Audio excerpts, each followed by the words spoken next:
اعوذ باللہ من الشیطان الرجیم بسم اللہ الرحمن الرحیم۔ فرمان مصطفیٰ صلی اللہ تعالیٰ علیہ وآلہ وسلم ہے، اللہ تعالیٰ کی خوشنودی کے لیے بندے نے غصہ کا گھونٹ پیا، اس سے بڑھ کر اللہ کے نزدیک کوئی گھونٹ نہیں۔ نبی کریم صلی اللہ علیہ وآلہ وسلم نے ارشاد فرمایا، تم میں جب کسی کو غصہ آئے تو وہ خاموش ہو جائے۔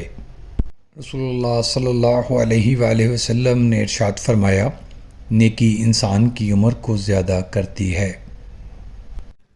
حضرت ابو ہریرہ رضی اللہ تعالی عنہ روایت کرتے ہیں کہ نبی اکرم صلی اللہ علیہ وآلہ وسلم نے ارشاد فرمایا، اللہ تعالیٰ معاف کر دینے سے بندے کی عزت میں اضافہ ہی کرتا ہے، اور جو شخص اللہ کے لیے عاجزی اختیار کرتا ہے اللہ اس کو بلندی عطا کرتا ہے۔